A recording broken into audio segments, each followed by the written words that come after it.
ọpẹ́ o ara Kollington Ayinla ti yá èyí lọ̀rọ̀ tó sọ lọ́sibítù tó wà. Gbogbo àwọn tí wọ́n rí fídíò kan tí aláàjì Kollington Ayinla tí gbogbo èèyàn mọ̀ sí Kébé Kwara gbé jáde ni wọ́n ń bá a dúpẹ́ lọ́wọ́ Ọlọ́run ọba pé bàbá náà ti wà lálàáfíà àti pé àìsàn tó ṣe náà kò mú ẹ̀mí rẹ̀ lọ.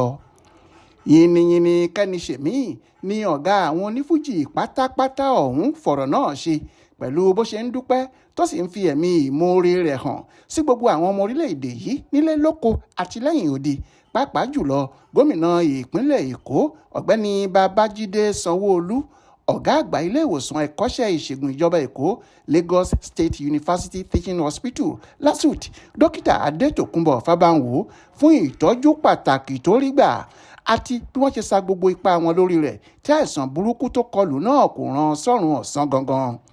Nínú fídíò oníṣẹ́jú díẹ̀ kan tó ṣe síta láti fi dúpẹ́ lọ́wọ́ gbogbo àwọn èèyàn jàǹkànjàǹkàn tó dúró tì í lásìkò àìsàn tó dá agbálẹ̀ ọ̀hún, Kollington gbé òṣùbà ńlá fún Ọlọ́run ọba ọ̀gá ògo lórí bó ṣe rán àwọn ẹlẹ́yinjú àánú gbogbo sí i lásìkò tó fi ń ṣàìsàn láìpẹ́ yìí.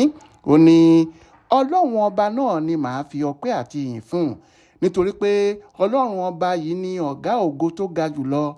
Lẹ́yìn náà ni mo máa dúpẹ́ lọ́wọ́ gómìnà ìpínlẹ̀ Èkó ọ̀gbẹ́ni Babájídé Sanwó-Olú fún bó ṣe dìde ìrànlọ́wọ́ sí mi. Bákan náà ni mo tún dúpẹ́ lọ́wọ́ ọ̀gá àgbà ilé ìwòsàn LASUT bí gbogbo wọn ṣe ń sáré sọ́tún sósì lórí mi. Mi ò tún ní gbàgbé ipa pàtàkì táwọn aráàlú Èkó kó lórí mi lásìkò tí mo fi wà lórí ìdùbúlẹ̀ àìsàn. Ọlọ́run ọba ló lè san gbogbo yín lẹ́san gidi. Lágbára Ọlọ́run a ò ní fi irú rẹ̀ san fúnra wa o. Tẹ́ ò bá gbàgbé, àìpẹ́ yìí ni ariwo gba ìlú kan pé ara ọ̀gá àwọn olórin fújì náà kò yá. Wọ́n ní àìsàn náà lè débi pé ẹ̀rọ tó ń ran àwọn èèyàn lọ́wọ́ láti mí ni wọ́n so mọ́ ọkùnrin náà nímú tó fi ń mí. Táwọn dókítà sì ti sọ pé bákan méjì ni àìsàn tó ń ṣe ọmọkùnrin olórin fújì ńlá yìí o. Ṣùgbọ́n pẹ̀lú ìrànlọ́wọ́ Ọlọ́run àtàwọn dókítà ilé ìwòsàn ìjọba náà, Alhaji Kollington ti ń ta kébékébé padà báyìí bí orúkọ rẹ̀.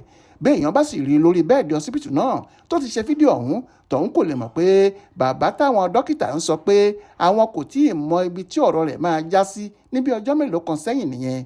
Ọ̀rọ̀ dá lẹ́nu rẹ̀, ara rẹ̀ sì ti yá dáadáa. Kú oríire Alhaji Kollington Ayinla. Adéwálé Adéoyè ló ṣàkójọpọ̀ ìròyìn ọ̀hún fún Aláròyé online television.